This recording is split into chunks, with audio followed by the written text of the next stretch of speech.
Today's tale is of a creature that represents a forgotten chapter of the ancients' legacy. It is a tale of pride and desperation. Now, let us begin. The laboratory hissed. Condensation went down glass tubes, coiled like serpents in the gloom. Tools crusted with old blood lay scattered beside vials of Verdian poison.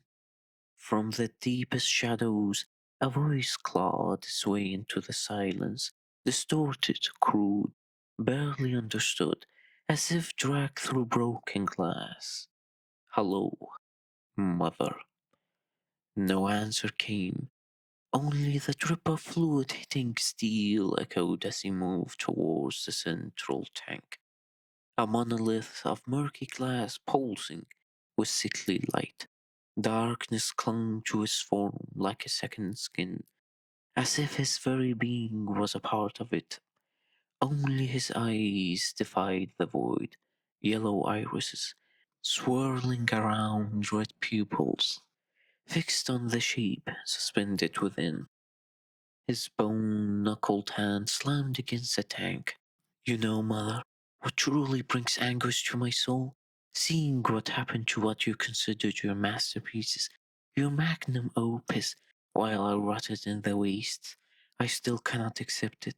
After carrying your failures, after hiding your secrets, everything I did for you, yet you still named me a failure. His breath fogged the glass, obscuring her face. Do you know what bothers me the most? That your little princess, after devouring Apocalypse, began to despise your existence. Even now, if she were to witness you drowning in this prison you placed yourself in, she'd carve out your heart.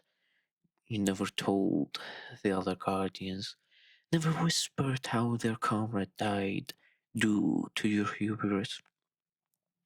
A crack could be heard as his fist struck again, amber fluid surged, swallowing the figure whole. But the sniveling coward,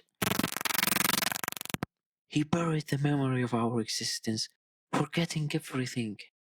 Then he went on to build a dollhouse like life. He even got married. I watched him from afar. I watched him take on a new name, Prism.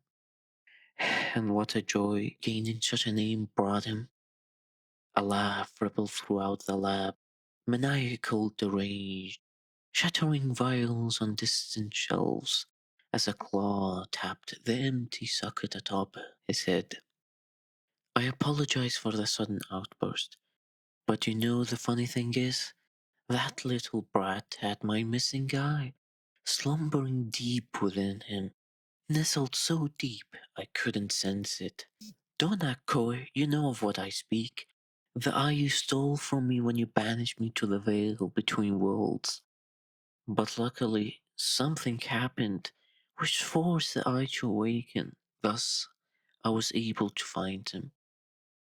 For a moment, the creature paused.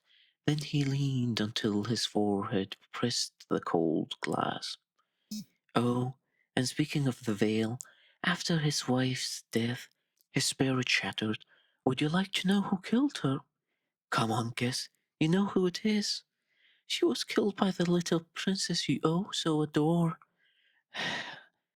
But young Prism couldn't handle it. He went mad and made sure to devour your little princess completely, tearing her limb from limb. I almost shed a tear seeing him kneeling beside his wife, crying uncontrollably. But after he absorbed her, he unleashed a whirlwind of destruction. As you can see, I'm quite alright. Thanks for asking, by the way. But the same could not be said for the Floragan village and the rest of the land. Oh, did I forget to mention he married a Floragan? You would have loved her. She was such a kind child. I almost felt sorry for her fate, so I took the last flower of their grand tree. Don't worry, it will not go to waste. Speaking of waste, after we wreaked havoc across the land, Your old pals spared no time as they tried to put a stop to his tyranny. They banished him to the Vale. Now he's stuck there for all eternity. For a moment he paused. The room fell silent. Then, faint as a ghost whistle, child's laughter could be heard, not from out, but from within, for it was his own, echoing from a time before the betrayal. His voice crumbling like ash. So much for your perfect creations, oh mother. Open your eyes. This is why you shouldn't have abandoned me.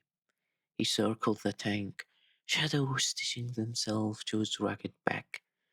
When the experiments failed, when I wasn't able to merge, you deemed me useless, discarded me like junk. Yet I survived, no matter the cost or what stood in my way. He lunged from the darkness, palms cracking against the tank.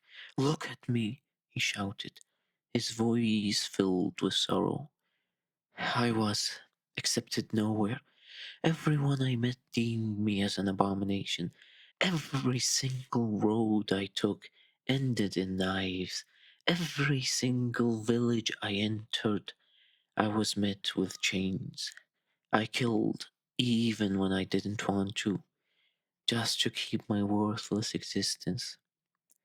His voice frayed into whispers. The beat of his heart could be heard, a tune similar to rustled leaves and a roaring fire.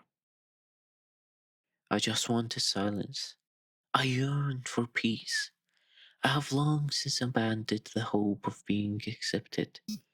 I went to the forest, seeking comfort, but the air thickened with phantom smoke. A whisper faint like moving soil. You know the rest, or at least what you deem to be the truth. I pleaded for your understanding. I begged for you to listen to my side of the story. Somewhere in my heart, I had hoped that at least you would stand beside me, mother. But no longer shall I carry such hope. If only you killed me like you did to the experiments before me. He turned, a shadow swallowed him whole. A single tear fell through amber fluid, a final confession from the woman in the tank. The forest greeted him like a half remembered dream. Sunlight dappled moss cushioned stones. Birds wove a calm melody through ancient oaks. He took a deep breath, regaining peace. Then, as if a knife twisted in his mind, now, what do we do, brother? Whispered a fragile voice echoing throughout the forest. I don't know. Without our missing guy, we cannot heal her. We cannot carve out her heart and make her see the pain she caused us. Without it, we can't get our revenge. Damn it. If only he wasn't banished to the Vale, we could have peered from his corpse. Now, our plans have turned to cinders, leaving nothing but ashes behind. Don't say that. We could try to live a normal life. Maybe we could tend to a garden and sell the fruits of our labor, or maybe start a bakery. I always wanted to bake. This era differs greatly from the one we lived in. A laughter emerged, similar to the bark of a waning beast. You seem to have forgotten what happened last time, when we partook in what you consider a normal life. Look at us. She stitched us from scraps. Did you forget? Our heads sewn together like cursed quilting. Unlike most two-headed beasts, our faces are fused. His left claw slapped the empty socket atop their skull. Or did you forget this? The eye she stole from us after banishing us to the veil between worlds. Or what about the eye glaring from our necks back? Or how about our flesh, stitched like blue wrap, every seam weeping?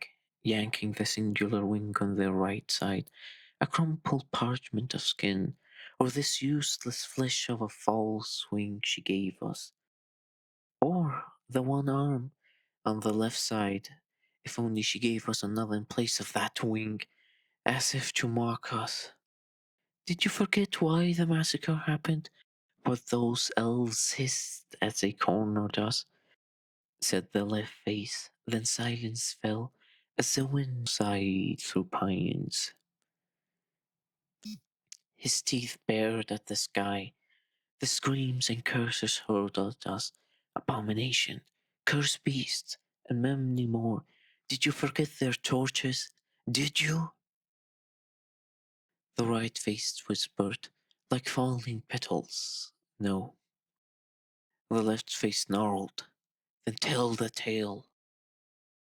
In the distance, a woodpecker hammered dead wood. Tap, tap, tap, like a coffin nailed shut. The right face felt as if the woodpecker mocked him, reminding him of that fateful day. Very well, brother.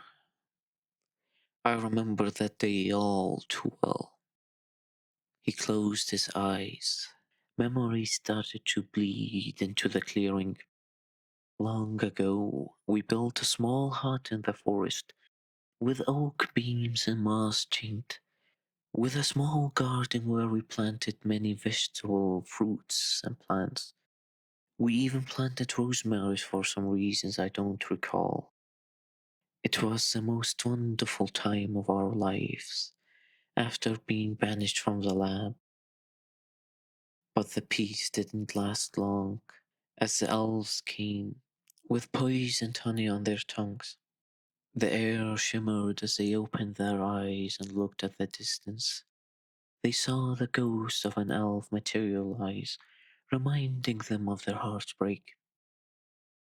I recall how the elves beckoned us to visit their village. Do you recall, brother, the cowl they offered to us as a sign of good faith? I still recall how that for you are, warning me that nothing good shall come of this interaction. But I didn't heed your words, for I was captivated by the man with the willow branch and the woman with the river stone eyes, their smile soft as a bunny's fluff. It was the first time someone other than mother smiled at us like that. I still recall their sweet words. They said, "Come to our village, no harm awaits."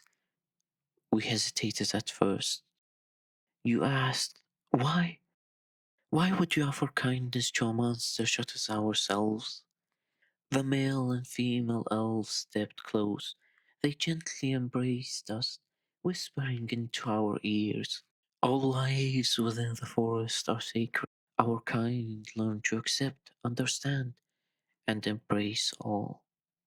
His voice curdling, "We, no, I believed, pleading for your acceptance. We were utterly alone. I yearned for acceptance. Was it so wrong to want someone to validate our existence?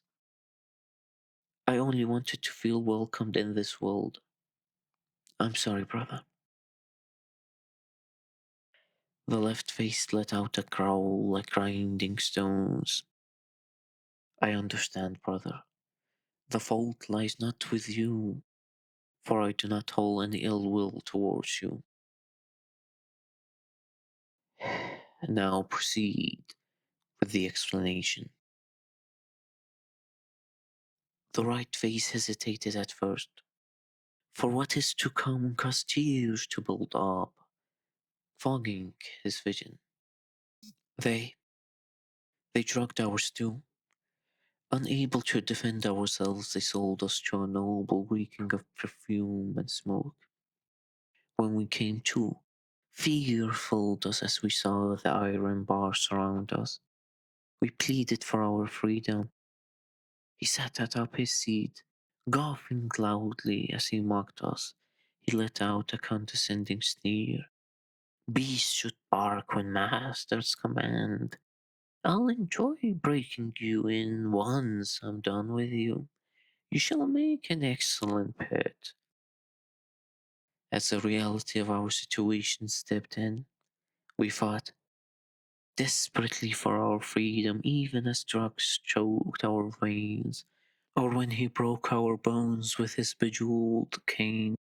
An image of the noble passed beside them, a phantom of a past they would rather forget. Yet it clings to his mind, as if to remind him that his hatred towards the world is justified. The phantom raised his hand, clutching the stick tightly. Suddenly, a crack could be heard, causing the pair to flinch. They looked around and saw a young fox step on a branch. Thus, they let out a sigh of relief. The right face tried to regain his composure and continue with the tale. We kept our heads low until our wounds healed. Then, when the time was right, we killed him slowly. Then we burned his estate, leaving nothing behind but ash. Afterwards, we walked home, and in place of our hut, we found nothing but cinders, our garden gone. In its place, ash. The elves appeared surrounding us from all directions. We asked, why would they do such a thing? If only we didn't and walked away. For I remember how we were met with nothing but ridicule. They laughed at us. The elder pointed at us. Filth like you should either die somewhere far away from sight, or bring those that have to suffer from your existence some benefit. Enraged, we killed every single last one of them until none remained. And then Mother appeared with her merry band banishing us into the vale. But luckily for us, we were sent forward in time. Oh, so you do remember. I advise you to bury your dreams of baking. A normal life gone the moment Mother abandoned us. The creature turned. Shadows pooled at their feet like liquid night, drinking the sunlight. The right faced asked, what shall we do now, brother? The left face answered, for now we plot in the darkness. Without the missing eye, whatever actions we take are meaningless. He moved his hand, forming a jagged arc as his bones and tendons started to twist and crack. After the motion ended, shadows surged like black serpents from the soil. They coiled and thickened, swirling together to form a portal of pure darkness, bleeding cold as winter, as it let out the scent of decay. Just as he was about to step through, the right face whispered, I have a plan. The left face, curious, halted.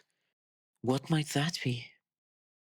For now, it's a secret. I only ask that you place your trust in me, brother.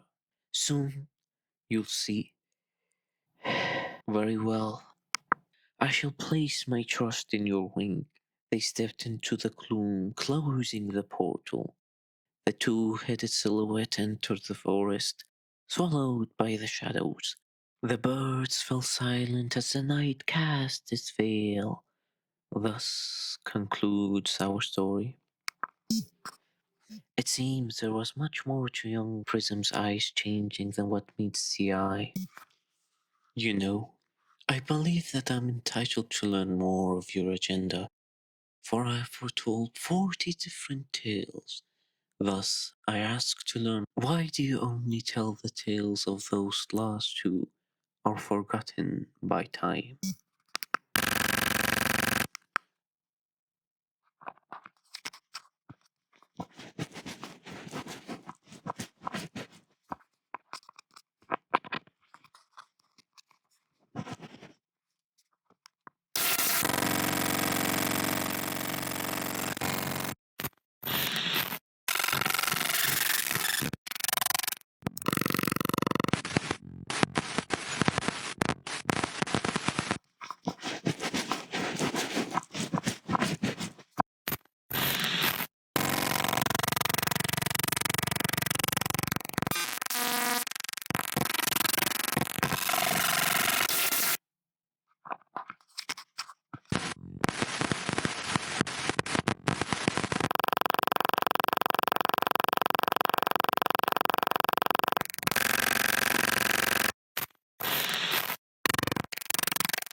Now I have.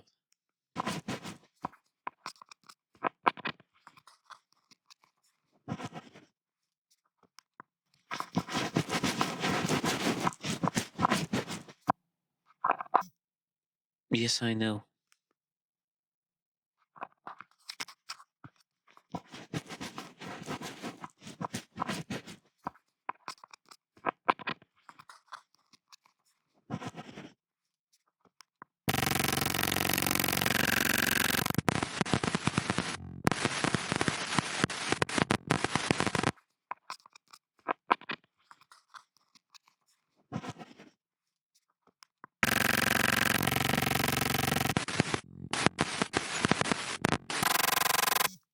Why do this?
Who made you?